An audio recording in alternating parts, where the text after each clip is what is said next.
Okay, so we were talking about this notion of what happens when you sum sounds together in the air, and how the difference is not as dramatic as you might think.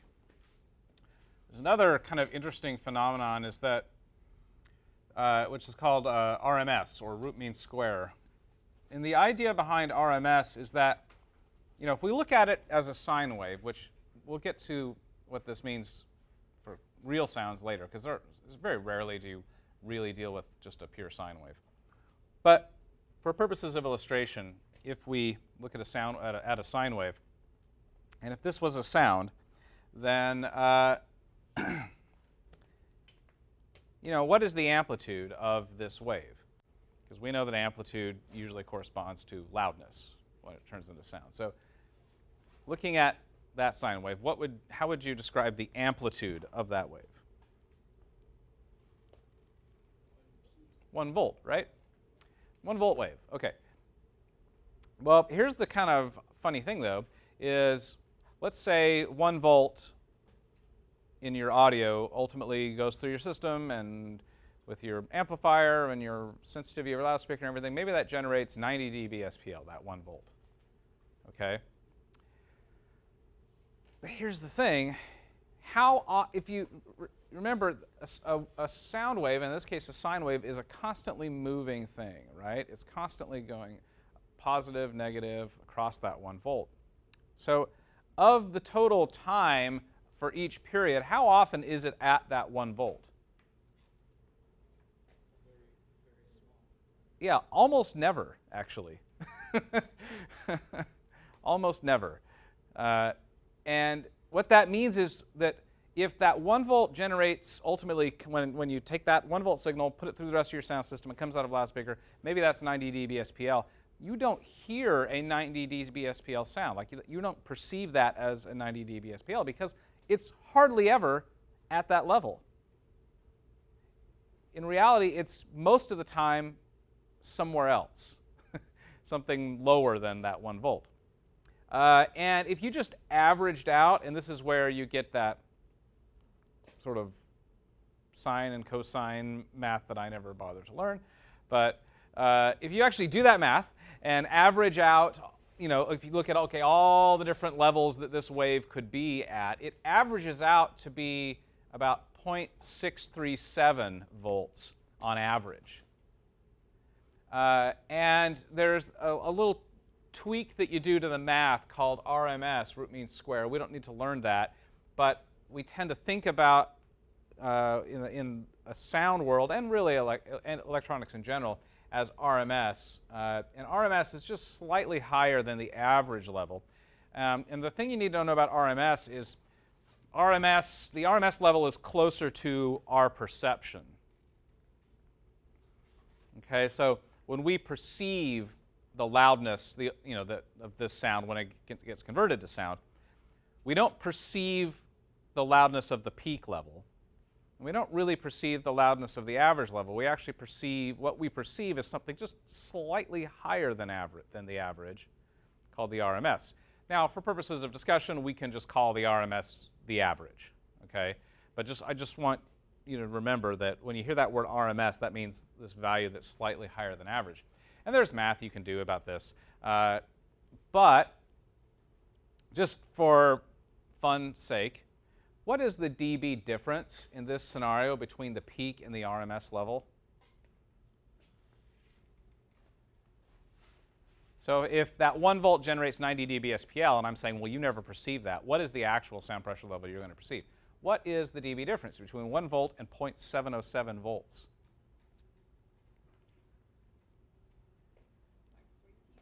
Yeah, about 3 dB. Okay? So for this sine wave, the RMS value for a sine wave is usually about 3 dB lower than the peak level. Okay? Which means if you did take this sound and put it out of your sound system, you would actually hear 3 dB less than 90 dB SPL. So you'd be hearing something like 87 dB SPL is what you'd be perceiving.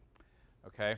So important concept but it gets trickier when you start looking at complex sounds, which is what you deal with most of the time. Very rarely are you dealing with a sine wave, unless you're getting feedback in your system, which you usually try pretty hard to avoid. So what does it look like when you start looking at complex sounds? Well, it turns out that average or RMS value is a bit of a moving target for a complex sound, because it depends on the harmonic signature of the sound and a whole lot of different properties. But it's not necessarily a clear-cut 3 dB RMS perception. It's called the crest factor. And the crest factor is the difference between the peak of that complex sound, the peak level of that complex sound, and the RMS, or average level. That difference is called the crest factor. And that crest factor is a moving target. Every sound you work with, every complex sound you work with will have a different crest factor. Each musical instrument has a different crest factor to it. And the reason that this is important for you to know is that that average or RMS level is the level that you and your audience will hear.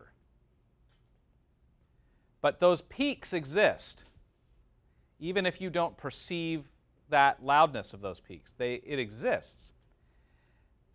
And you have to be able to generate those peaks in your sound system without clipping them. Because if you clip them, that's what distortion is. So when you're on Sound Gym doing the distortion drills, what you're hearing is peaks getting clipped. And that does not sound great.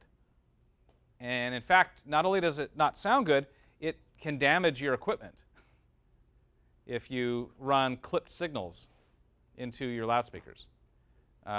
Even if you're not overdriving a loudspeaker. If you're sending a clipped signal into a loudspeaker, a clipped signal basically means that, that is a voltage value that is not changing.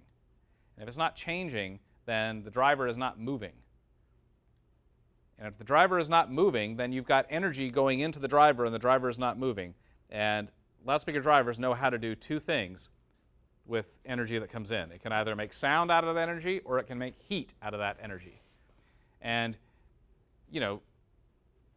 the efficiency of the loudspeaker is all about, okay, what's the ratio of sound to heat that it's able to create for every watt of power you put into it or something, okay?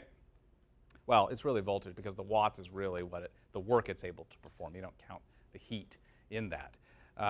But if you're sending a clipped signal into the loudspeaker, even if it's not a very powerful signal, right? Maybe that signal could be well below the power handling of the loudspeaker, but if it's clipped, that means for those periods of time when the signal is clipped, that loudspeaker driver is not moving, and therefore all that energy is just being converted to heat. And you do that for long enough, and eventually it'll heat up so much that it melts something. And that driver will now no longer move as freely as it should, and therefore it no longer makes sound the way that it should. So when you hear like it's a blown driver, that's usually what happened, is it just overheated and something melted, and therefore it's like scraping against the coil or something. Okay? So you've got to be able to make those peaks without clipping them. So we sort of chuckle a lot about, so in the last week or two, about this notion of power and how much we sort of see these marketing departments that are enamored with how many watts it is, and how that's not so much meaningful in how much sound you perceive, right? However, there is a reason, given that, there is still a reason why those 10,000 watt amplifiers exist.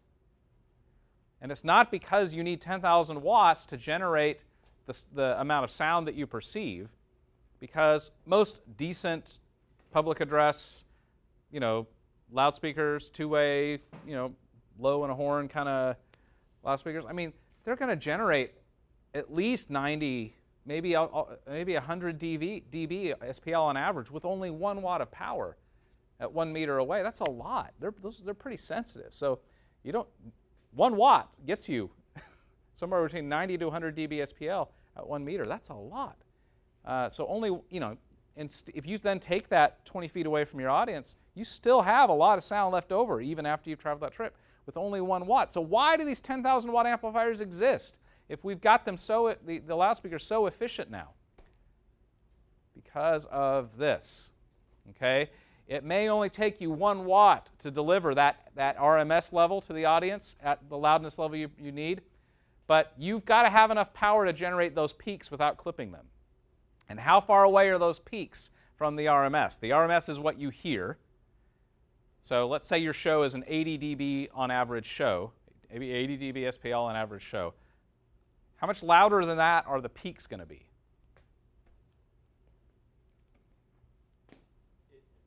Yes, it depends. It depends on what? Cone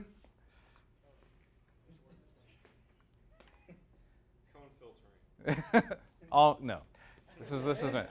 It depends on the word written at the top of the slide right now. It depends on the crest factor. Okay? It depends on the crest factor. And the crest factor moves all around. Okay? So if the crest factor is 6 dB higher than the RMS level, and you need 1 watt to get you that RMS level at your seats, how many watts do you need in order to not clip this signal?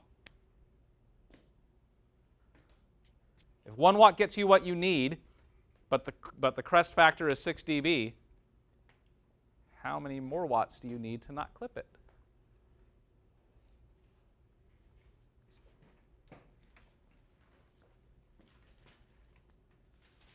Or how many watts total do you need to not clip it? Let's just say that.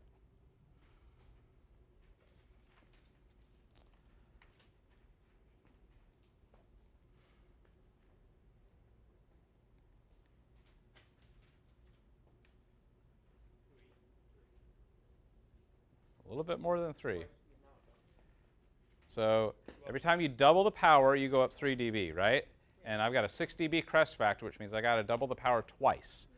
So I go from 1 watt, I'd have to go to 4 watts in order to deliver what I need without clipping those 6 dB peaks, okay? Now, so you understand that concept? That, it's not just about how many watts you need to get the perceived loudness. It's how many watts do you need to get the perceived loudness and not clip the peaks, okay? So if you look at specifications for loudspeakers and they talk about power handling, a lot of times they'll say they say this is the continuous power handling, and this is the peak power handling, or this is sometimes they call it the AES power handling, or the EIA power handling. What they mean is this is the amount of power that this thing could take for a while, and a while is usually defined as 2 hours. Why 2 hours? Because that's how long a show is usually. On average. A show is 2 hours. People tend to lose interest after 2 hours, okay, no matter what they're looking at, So that's how they spec the loudspeaker. They say, well, you could run it for 2 hours at this power level, and it should be fine, okay? But if it can handle, so let's say the average power handling, the 2-hour power handling is 300 watts. Okay, if it can handle 300 watts continuously for 2 hours without getting into any sort of heat-related problems, it can handle a lot more than 300 watts for a millisecond, right? Okay, that's the idea. Is so they'll specify average power handling and peak power handling. Peak power handling is like you really probably ought not to send more than this into it for any amount of time if you want to be super safe. But usually you can even maybe exceed that sometimes. But you probably ought not to if you can avoid it. So let's go back to that. If the average power handling of this loudspeaker is 300 watts, and you've got that same 6 dB crest factor, how many watts do you really need in your amplifier if you want to be able to drive this loudspeaker at full steam?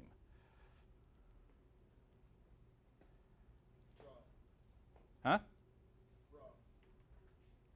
300 watts average power handling. So 300 watts gets you the theoretical maximum performance of the loudspeaker that you could perceive. You got a 6 dB crest factor. How much power do you need? 1,200 watts. Because I double it twice, right, to get the 6 dB. So From 300 watts, I double it, I go to 600 watts, double it again, I go to 1200 watts. There is such a thing as a crest factor that's higher than 6 dB. I mean, you can see crest factors of 10 dB, 12 dB. But for me, my rule of thumb is 6 dB. So I usually try to plan on a 6 dB crest factor on average for my system, which means you were asking about headroom the other day. This is where the concept of headroom comes in, is that if you do the math and figure out, okay, this is how much power I need, this is all of the different elements of this is what the loudspeaker can do, this is what the amplifier can do, here's what the mixing console maximum output voltage can be. You figure all this out, and you know exactly what you need then to deliver the amount of sound that you want the audience to hear. Okay, you figure that out, you know the system will be loud enough, it's great. You have to then build into your system additional capacity. So you figure out what it needs to do in order to hear what you want to hear, and then you have to take all of that and figure out, how do I get it to do 6 dB more than that? And that is the system you need to design. That one that has 6 dB more capacity than what you've calculated that you needed. And that difference between what you need and that 6 dB in additional is called the headroom. You want at least 6 dB of headroom built into the system. So if you need to be able to generate 90 dB SPL at the seats, then mathematically your sound system needs to be capable of delivering 96 dB SPL at the seats if you want to be able to actually deliver 90 without clipping anything. Okay, so you got to build that headroom into your system, which means if you see a loudspeaker that says, okay, the average power handling of this loudspeaker is 500 watts, you need a how many watts amplifier for that loudspeaker? 2,000 watts, right? What if the average power handling of your loudspeaker is 2,500 watts?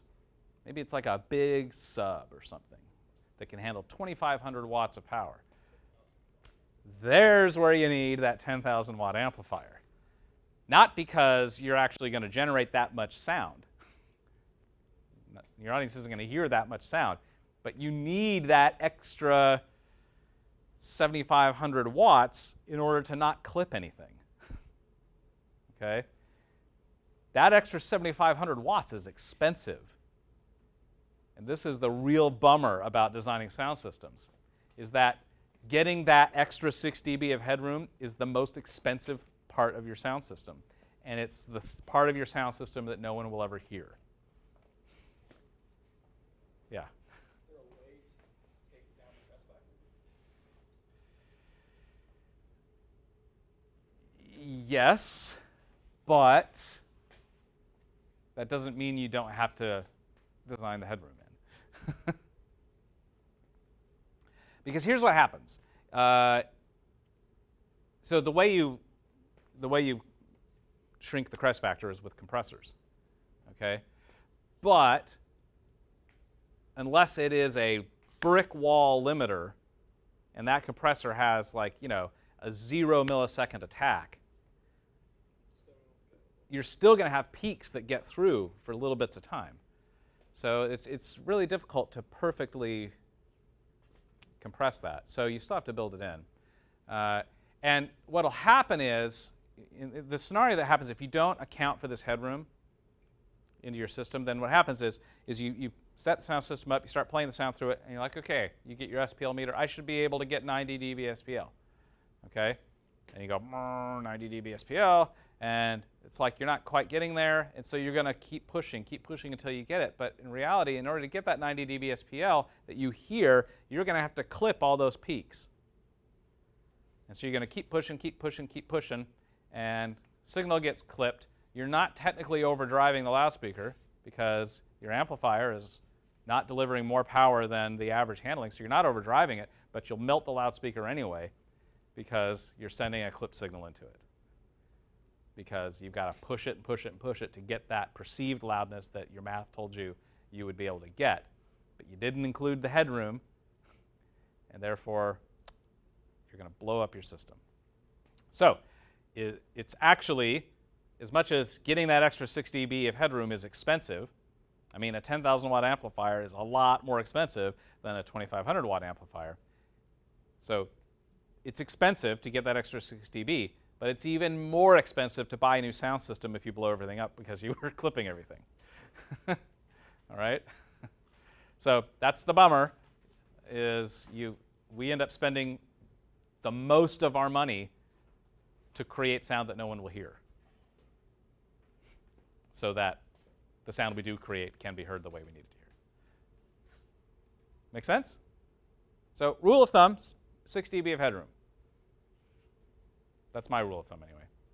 Sometimes it's more, sometimes it's less, but 6 dB is a good rule of thumb. Yeah? So, you talked a lot about theoretical sound systems and getting a certain amount of dB to the audience. Yeah. How do you come up with how much dB you want delivered to the audience, so to say? I can answer that in more detail in a few weeks when we get there, but the short answer to that is that's your job as the sound designer, is how loud does this show need to be? Like in my case, I just did 3 Little Birds. I got a 7-piece band on stage.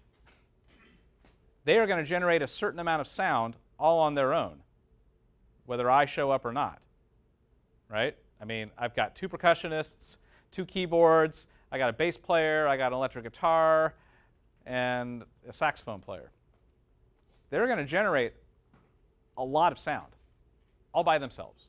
They've got their own amps, their instruments, those drums. You know, he hits that kick drum, it's going to come out loud. I don't need to do anything for that to be loud. But I've got voices singing that are not going to be able to sing louder than that 7-piece band will be able to be all on their own. So I need to help amplify those voices. So how loud does the show need to be? How loud does the sound need to be coming out of the loudspeaker? Louder than however loud that band's going to be. Right? So I could kind of figure out how loud is the band going to be. You could there's some rules of thumb. You can look into that. You can figure out how loud is a drum kit on average with an average person playing it at that distance. How loud is it going to be when it hits the seats? Pretty loud. Okay? Probably going to be 70 to 80 dB. I need my voices to be, the peaks of those voices need to be about 20 to 25 dB over that in order to understand intelligibility. So peak level is quite, again, crest factors, right? So you're not hearing that 20 to 25 dB, but I got to be able to generate that. I got to be able to generate a 20 to 25 dB peak level above the band. And if the band is at 80 dB, I got to be able to generate 100 to 105 dB SPL peak at the seats. Not for the whole show, because that would be irresponsible, and I would probably hurt people. But that would be worst case scenario. Worst case scenario, the band's really wailing, and I got to get the voices up over it. I'm generating 100 dB peak. The audience hears something more like 90 at that point, but that's still pretty loud. So you figure out. It's all about noise floor. What's the level of the thing I got to get it up over, and then you figure out 20 to 25 dB peak above that. It's a rule of thumb. Okay, so that's a good introduction now to how do we not hurt people, or yourself for that matter, given that we are capable of generating those kind of sound levels, right? It is possible for us to generate sound levels 100, 110 dB at the seats. Certainly you don't want to blow up your sound equipment because that's expensive, but you certainly don't want to blow up somebody's ears because that too is expensive, but it's also not fixable, right? You can replace your loudspeaker, you can't replace your ears. You just can't. Once you break an ear, it's broken forever, okay? They don't tend to fix themselves. So let's talk a little bit about how that works. Maybe you know how this works. Maybe you don't. You should, because this is now going to be your business. Your business is manipulating this mechanism. So how does this mechanism work? Well, we've got the actual outer ear, which it's shaped a certain way to actually the sound wraps around it to create different. That's how we can locate, right? Is how the phase of the sounds wrap around our head and our ears. So there's a lot going on there that's kind of interesting. Without that, things would sound quite a bit differently. But what is this little thing called the ear canal? What does that look like? Something that we've seen before so far.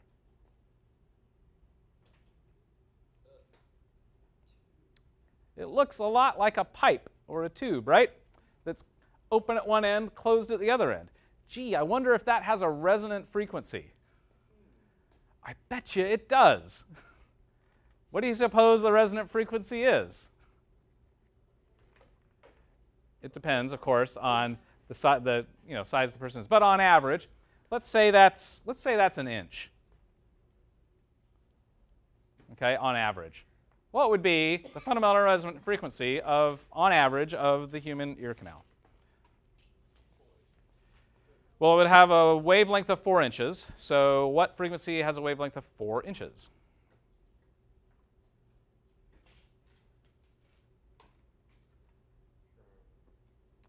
So do 4 divided by 12, and you'll get feet.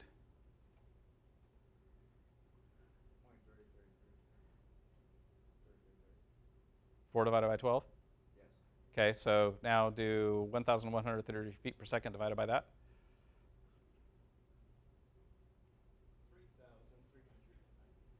3 kilohertz.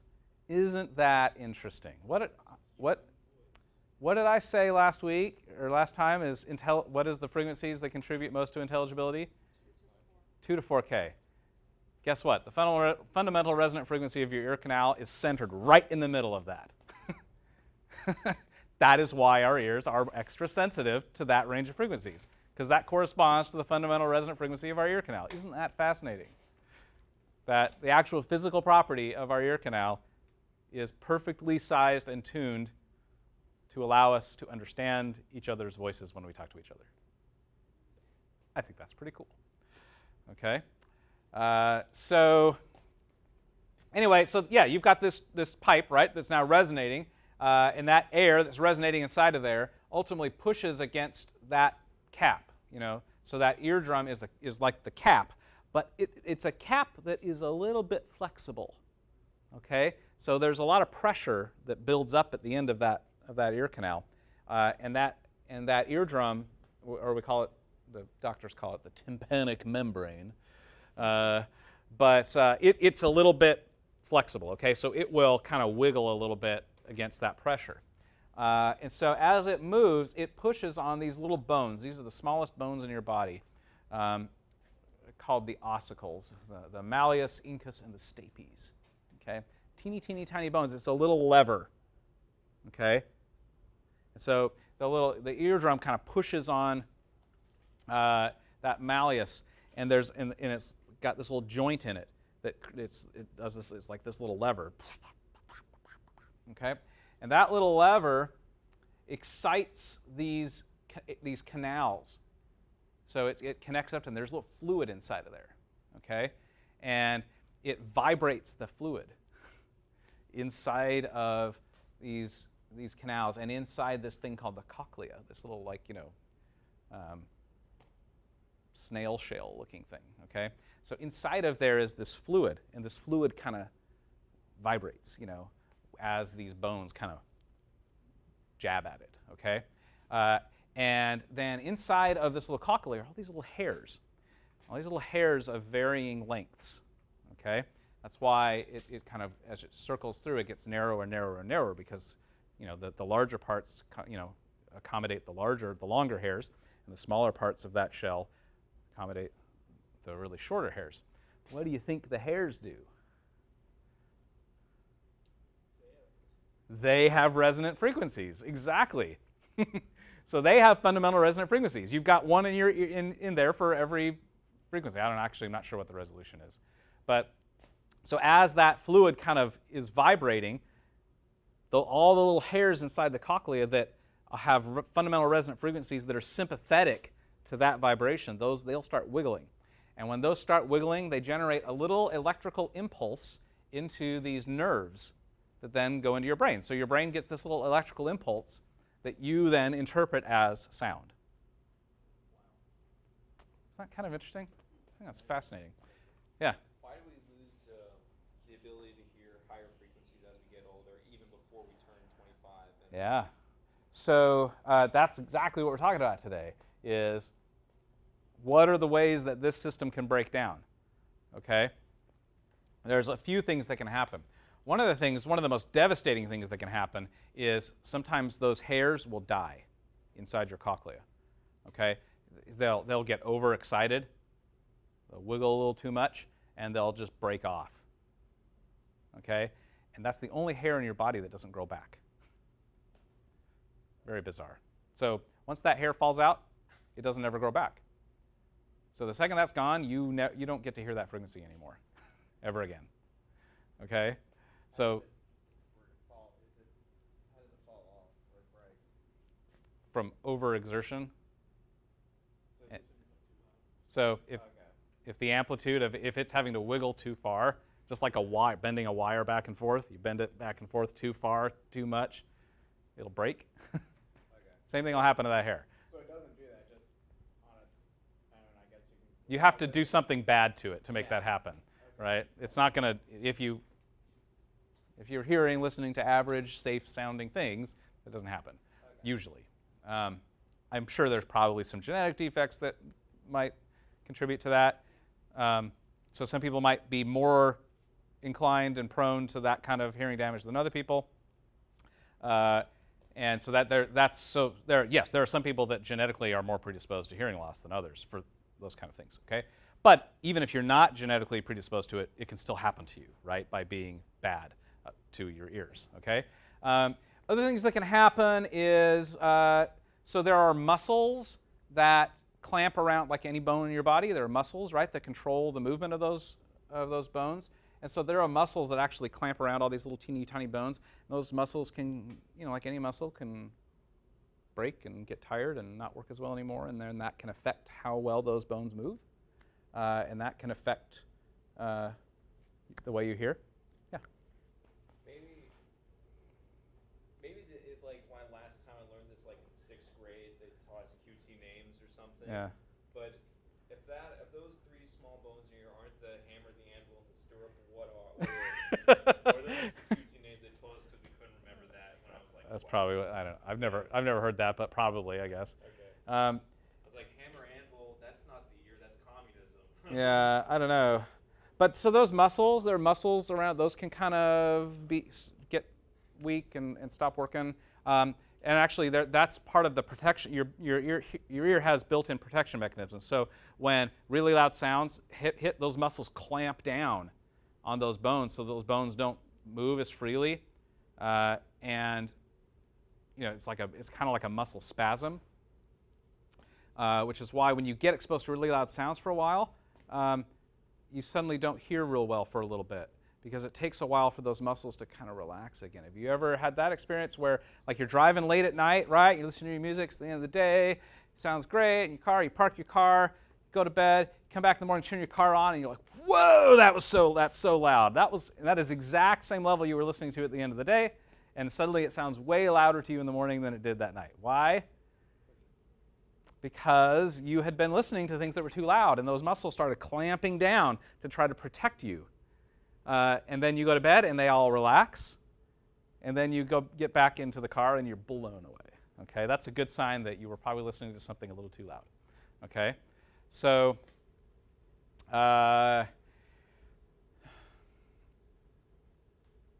those are the kinds of things that can happen, and it just tends to be the higher frequencies that are affected the most, mostly because the lower frequencies are just easier to get through, right? There's lots of ways. Low frequencies are so huge that there's lots of ways they can get in, right? Even if the little bones stop moving, those low frequencies you can feel them, even if you can't hear them. So that can happen. There's lots of ways that that can happen. But yes, generally, you tend to lose the higher frequencies before you lose the low frequencies. Probably because we're the most sensitive to those, I guess. I've seen those videos where it's like people under a certain age, over a certain age, can't hear this noise, and then the little kid in the room is like, "Wow." Well, so there's probably a certain amount of hearing loss that everybody will have, just over the course of their life, even if they're really good about taking care of their ears. So yeah, but if you are reckless, if that can be worse for you. And here's the really bad news. You all are going to lose your hearing before you die. Okay? So this is the occupational hazard of working in sound. Odds are you're gonna die with pretty compromised hearing. Okay? It's just inevitable because it's your job to listen to things and listen to loud things sometimes. Yeah. How bad am I already if I spent essentially 2010 to 2016 blasting ear pods every morning, loud music, and playing with drummers with no hearing protection? Yeah. You very well could have already done some damage. That's what I think. And what what I'm hoping is on Monday, since we're a little bit ahead, I've got the equipment. We can do hearing tests on everybody. We'll find out. I can tell a difference that my right ear does not hear as well as my left ear because when I grew up, I listened, like, my parents would get mad at me if I had both earbuds, and I only listened to my right ear. Yeah. And I can tell a noticeable difference. Yeah. So bad news is, like, it's going to happen, right, for all of us in this room, just because of the nature of what we do for a living. But hopefully, if you're careful, you can make sure that happens. That happens. The bad part of that doesn't happen until after you retire. Okay, that is achievable. That is an achievable goal. It's maybe not super realistic to expect that you will never experience any hearing loss working as a professional sound person, but if you take care of yourself and you're careful, maybe the worst of that won't happen until after you retire. Okay, so that's what I want to talk about. Is okay. How do we do that? How do we make sure that doesn't happen? How do we make sure that our ears are working the way they need to work in order for us to do our job? Okay, and they don't get damaged so bad that we can't do our job until after we retire. That would be ideal, right? Because if you blow your ears up by the time you're 40, it's going to be a little bit hard to be a sound designer after that. Okay, and I know people that has happened to, and they have had to change careers in their 40s, which is a big bummer. Got to go back to school, got to get training again, got to do something else. That's a real bummer after you spend all this time and all this money getting this expertise, and then you can't do it anymore because you blew up your ears. Okay, so you can actually go to audiologists. That's a type of, they're not doctors usually, but they're a type of healthcare provider that is focused on hearing loss and/or hearing protection. So they'll give you a hearing test, and like I can give you one on Monday. I'm not an audiologist, but I play one on TV, so I can give you a hearing test. And what'll happen is, if you've never had this happen, you usually put little headphones on, and you go into a quiet room, and they'll send little sine wave beeps into your ears at very low levels and at different frequencies, and it'll start really quiet, and they'll slowly get it louder and louder and louder, and then you hit a button when you hear it. Okay, and they go through. These are actual ones of mine. So these are actual real ones of my ears. Okay, so this was my right ear in 2007. This is my right ear in 2016. Pretty similar. I've been taking care of my ears. That's 10 years. This is my 30s. So, in my 30s, that decade of my 30s, I did not experience any noticeable or significant hearing loss. I'm actually quite proud of that.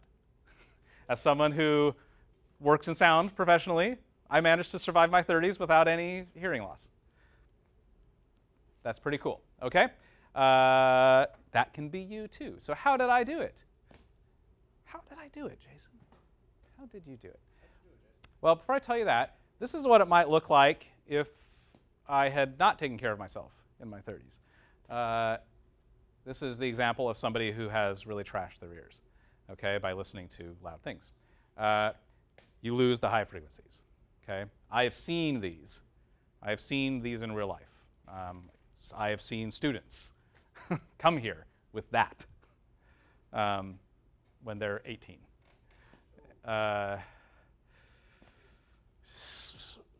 That's going to be a problem. That's going to be a big problem for them professionally. Okay, they're gonna have to deal with that. Can't get that back. There is no fix for this problem, by the way. Once you've broken it, you can't fix it. It's gone forever. So you really don't want that to happen. But if it does happen, this is all the more reason to do the ear training, right?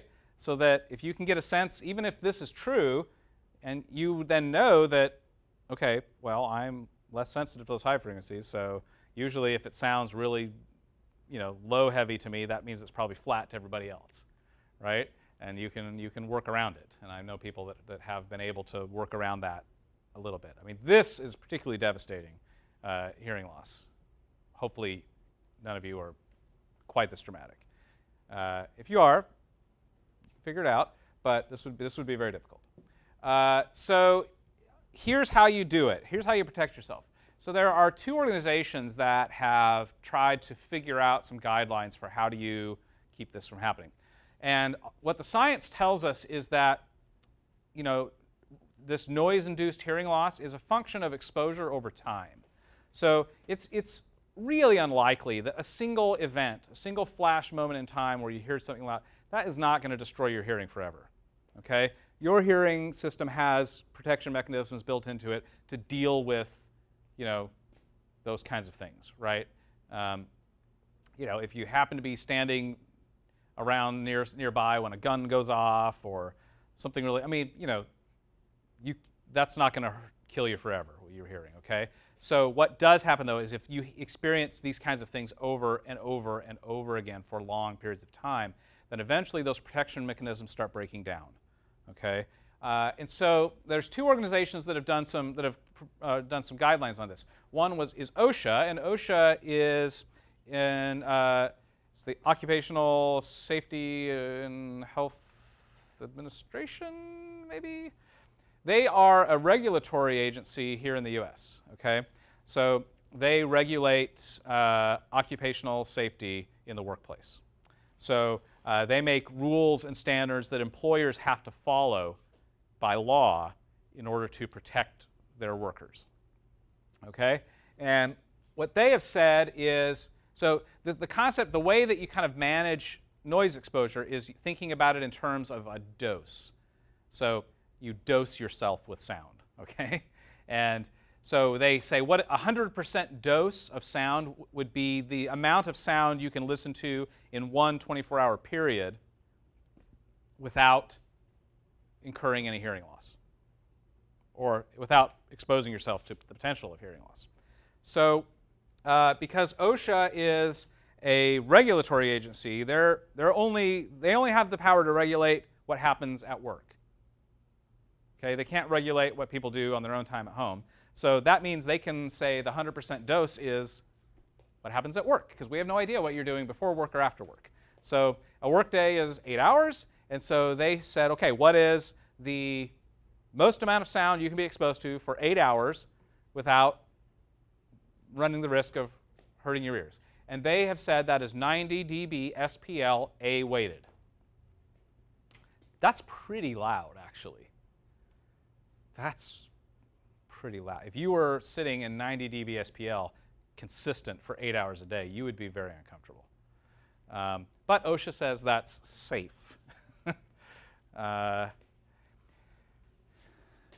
But here's the catch. That's assuming you never hear anything else for the other 16 hours of the day. So you can somehow turn off your ears for the other 16 hours and never listen to anything.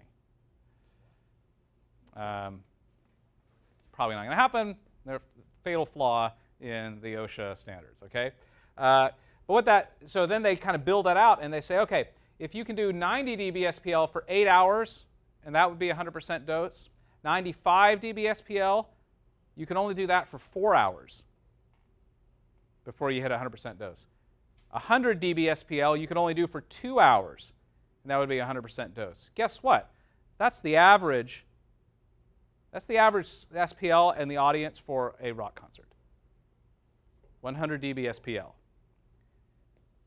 You can have that for 2 hours and then not listen to anything else in the day, and theoretically, according to OSHA, not damage your hearing. Odds are you probably are listening to other things outside of that 2-hour show. So odds are, if you have ever been to a rock concert that was 2 hours long, and then you were alive for the rest of the day, the other 20 hours, odds are you have exposed yourself to some potential hearing damage. Okay? You can get all the way up to 115 dB SPL. There are concerts that are that loud. 15 minutes of that, 100% dose. So this is OSHA.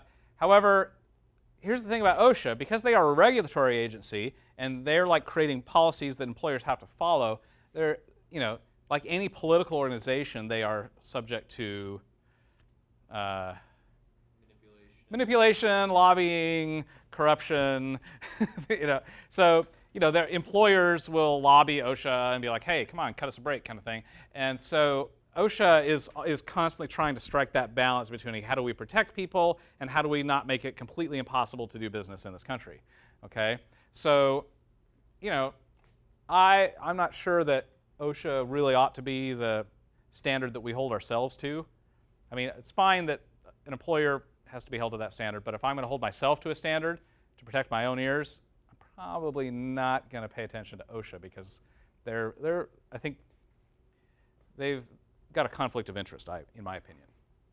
There's another organization called the National Institute for Occupational Safety and Health.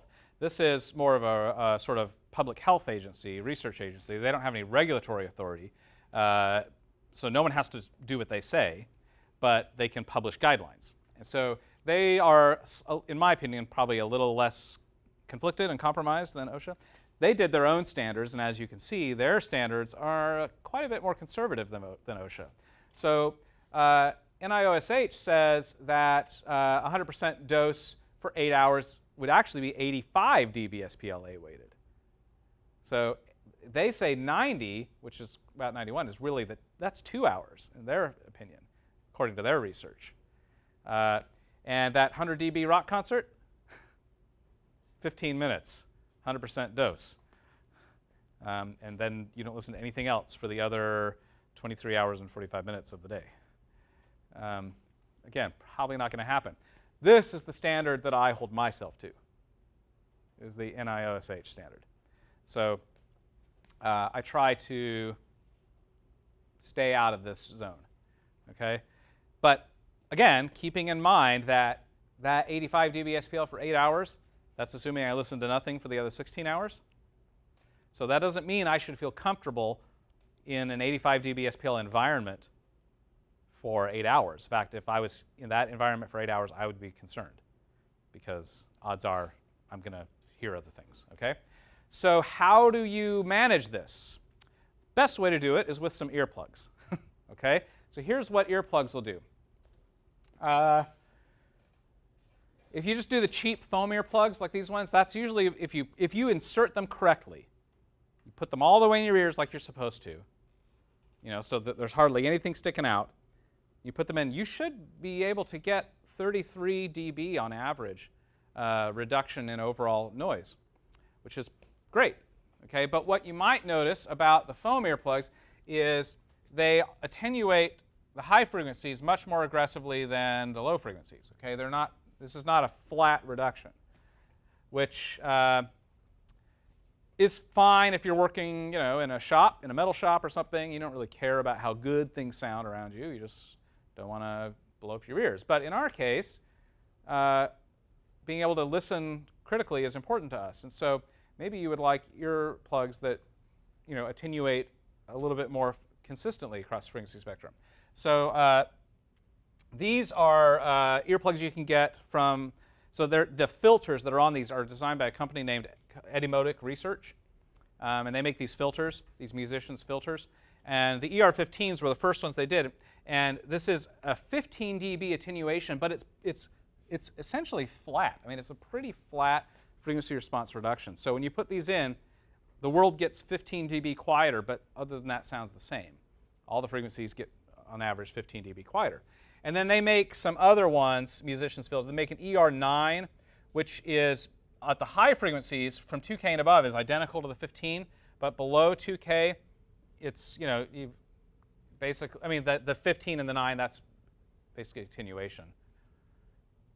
So it's the ER9s are kind of have the low frequencies will be about 6 dB louder, okay, than the 15s. And they also have a 25 dB filter that again is pretty flat, but you know it kind of starts falling apart between 4K and 8K. It stops being real consistent, and the really low frequencies are a little bit hotter.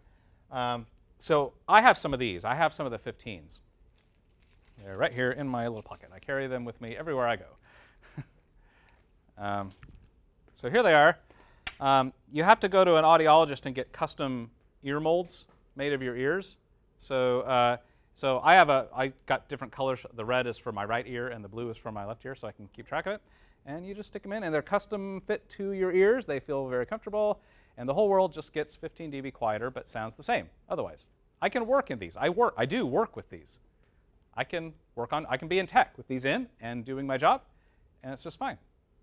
I did a show a few years ago that was sort of like it was a theater show, but we staged it like it was a rock concert, and so it was pretty loud.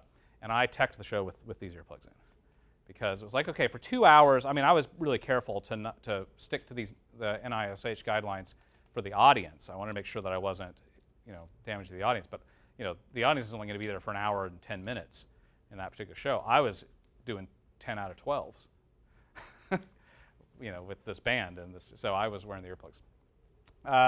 So these are super nice. You're going to pay a little bit of money for these. The filters themselves, you just buy the filters all by themselves. You can get them if you shop around between $15-20 a piece for the filters.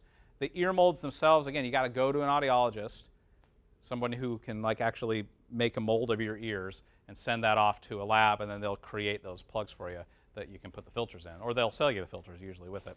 So this is my second pair that I've had, and I think I paid $150 total, including the office visit, the molds, the filters, everything, $150. And that's not chump change, right? That's a good bit of money, but think about it this way. Let's say on average, let's just say average, because the math will be easy. Let's say on average you're going to make $50,000 a year, on average, in your career. You'll probably make more than that, but there will be years where you make less than that, and ultimately the average will be higher than that. But 50,000, that's easy to do math on. Okay, so let's say $50,000. That's a conservative estimate. How long are you going to work until you retire? Well, you're going to finish school when you're in your early 20s, right? Maybe mid 20s. So let's say you start your career at 25, okay, and you retire at, let's say you retire early now at 65. So how many years are you working? 40 years. Okay, so 40 years times $50,000 a year is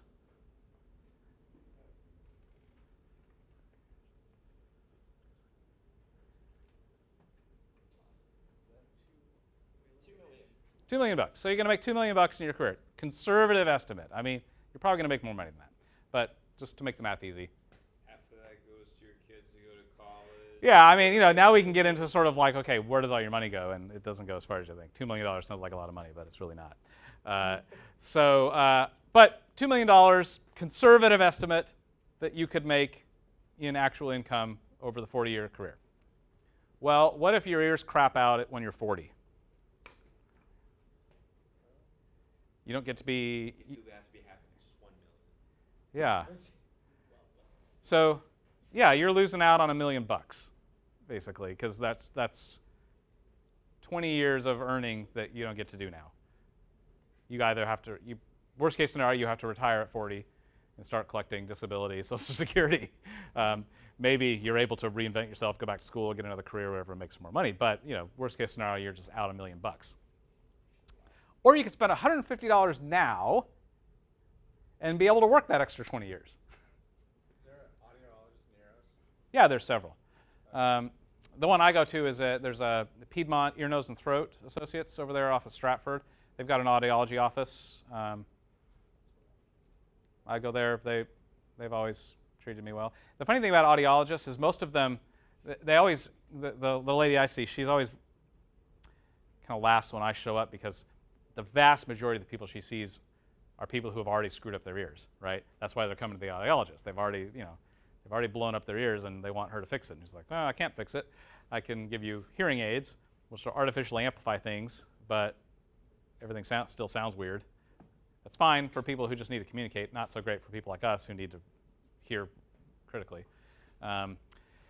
So most audiologists don't have as much experience with hearing protection as they do with treating hearing loss. So they're not always as familiar with the products. So like when I've had to do my custom molds, I usually have to do 2 or 3 rounds of them before they fit right. No. So like within like a 60-day period, you can send them back as many times as you want until it's until you get it to fit right. So I've this set, the ones that finally landed and were good, that was like the 4th set that she'd do the mold, she'd send it off, come back and like, it doesn't quite fit right. Okay, send it back, do it again. So yeah, you don't pay any extra for that. Yeah. What's wrong with just using the foam ones? There's nothing wrong with using the foam ones. But a 33 dB reduction is a lot, right? So if you're doing an 80 dB SPL show, that means you're hearing just 50 dB SPL. That's really quiet. I mean, that's quieter than most conversations. So it's just difficult to work and do the stuff we do with a 33 dB reduction. But you don't need 33 dB reduction in order to get into the safe zone. So take a look at this. Oh, wait, sorry. Forgot about this slide. So maybe you're saying, well, gee, Jason, I don't have $150. I get the concept that, yes, in the long run, that's a pretty good deal. But in the short term, I don't got $150. Well, there are some other options, okay? So this same company, Eddie Modic, and I just, I like their products. There are other things out there, and I have used their stuff, so that's why I'm using it, because I know that it works. How much are they paying you? Nothing. I get no money out of this. So I do not have an endorsement deal with them. Yeah, working on it. But they have these other things called these ETY plugs or the ER20. So these are non-custom. Okay, so you've got to use like just standard ear tips on them, like you would get for earbuds or something.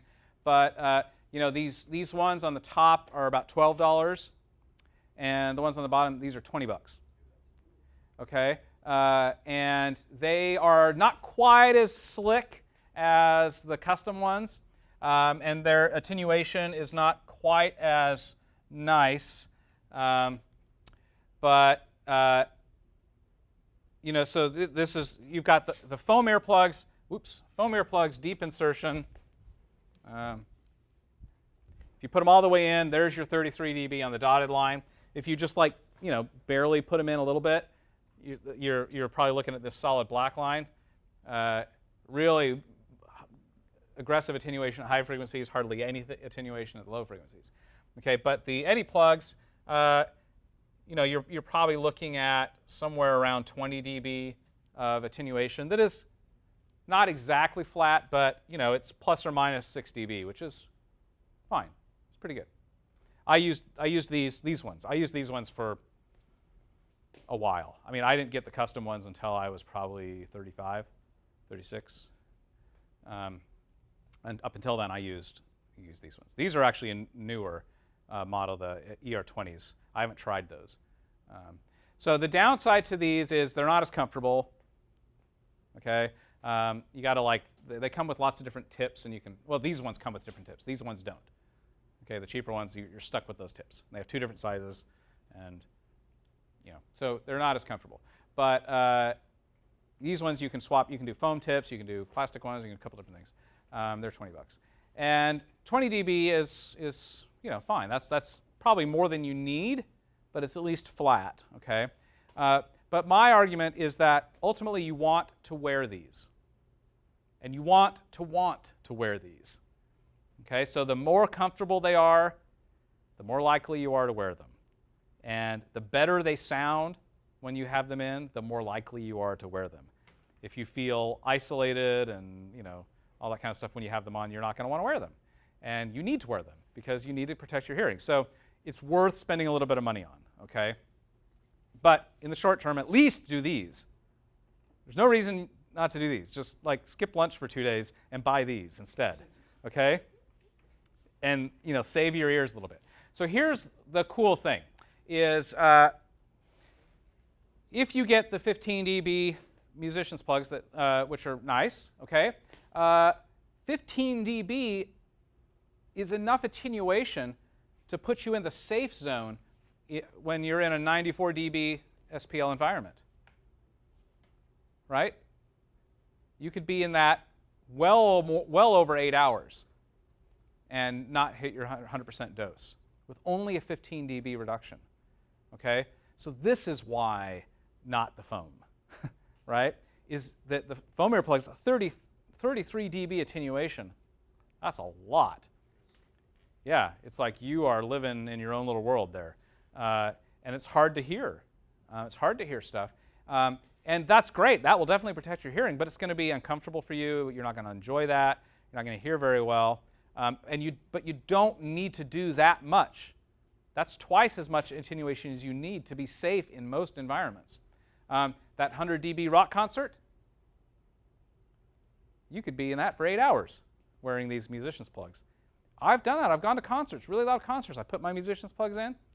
I'm comfortable. I enjoy it. Everything sounds great. I don't have to worry about my hearing. It's no big deal. The other nice thing about the custom ones is that they go really deep into your ear, so they go around this second bend in your ear canal, which means they touch a bone, kind of a piece of your skull they're up against, which helps reduce what's called the occlusion effect. And the occlusion effect is like when you block your ears out, you kind of hear yourself better, which is why you sometimes see singers doing that when they're singing, because then they hear their own voice a little bit better if they plug their ear. Well, you could damage your own hearing by your own voice, right? Because your own voice gets louder. But it also just it sounds weird, And so the nice thing about the musician's plug is having them go that far deep in and touching that bone. It reduces that effect, so you don't hear your own body as loud as you normally would. So you don't feel as occluded or as blocked off from the world, and you don't get that same effect with the cheapo ones. But again, I'd rather you get the cheapo ones than nothing at all. Okay. So have you worn those on an airplane? Which ones? Like your Yeah, all the time. Yeah. and it makes life way easier? Oh yeah. Okay. Because the cool thing about them is those filters actually let air pass through, right? It's not like a foam where it blocks everything out. So like your ears repressurize just like normal. Yeah. So I looked up some custom ones. These run for $225 on earpiece.com, but they give you options between 10 dB, 17, 20, or 26. Which one would you, for us? Well, I think somewhere in that 15 dB range is a good average. I used to have some of the 9 dB filters that I would swap in sometimes if I didn't need quite that much. And that's nice to be able to interchange the filters depending on, because it's all about doing this math and figuring out, okay, how loud is this environment? How much attenuation do I need to be safe in this environment? Because ideally you wouldn't have any attenuation, right? In the perfect world, you wouldn't have to do this. So you don't want to do more than you need to in order to be safe and enjoy yourself. So if you can interchange the filters and have a couple different ones, then that's great. I found, though, that the 15 dB is usually just fine for pretty much every scenario, unless I'm like mowing the lawn or something, and I don't care what the lawnmower sounds like. I'll put the foam earplugs in for that. And in fact, the cool thing is because I had 2 or 3 failed attempts at the custom ones that just didn't work for the musicians filters, but they still fit in my ear okay. I just filled them with silicone, and I use them as custom, like completely blocking out earplugs, right? So I mean, so you get. I just keep. Keep those. Well, I mean, you can't really.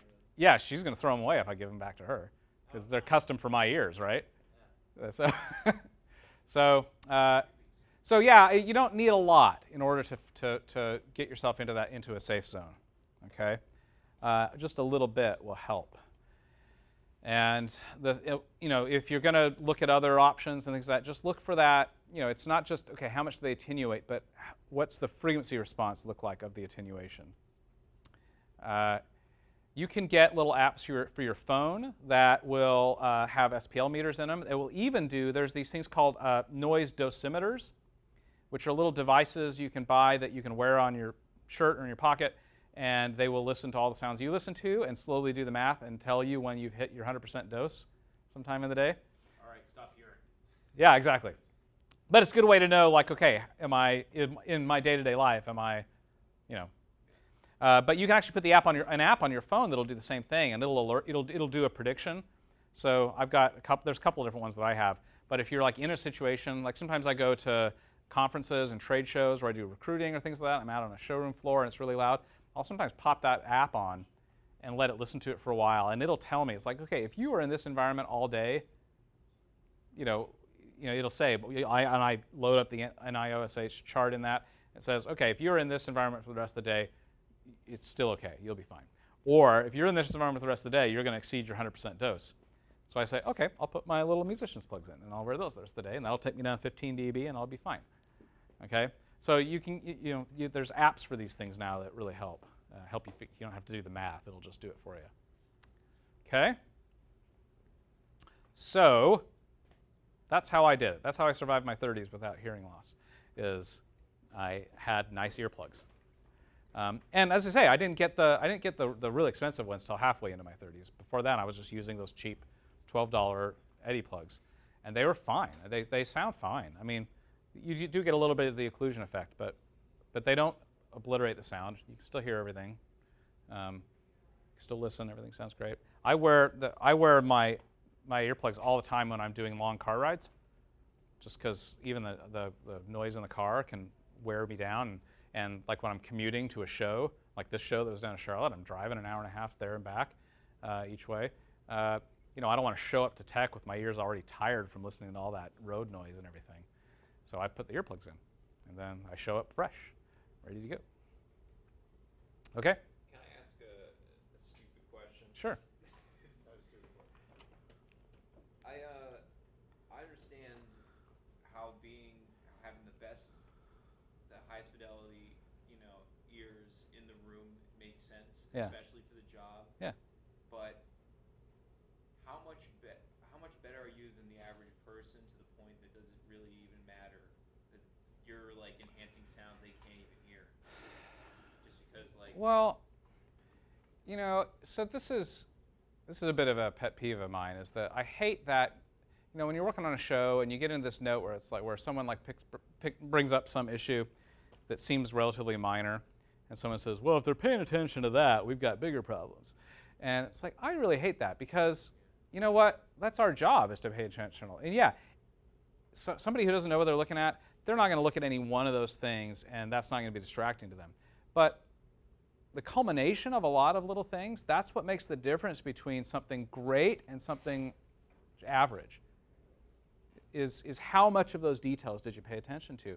And yeah, any one of them is not making or breaking the show, but 30 or 40 of those little details altogether makes a noticeable difference to anybody, no matter who they are. So yes, it makes a difference, right? To have, that you're the one that yes, you might be making little, like on this little show I just did, I sat there for hours and hours and hours and days and days and days making little teeny tiny tweaks to EQs on mics and reverb levels, and I was delaying mics by a couple of milliseconds here and there, different things.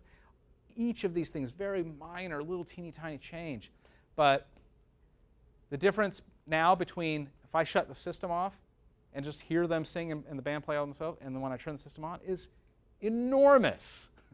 It's a huge difference. It's the difference between like having a show that you can like be really excited about and enjoy, and a show that's just like, all right, you know.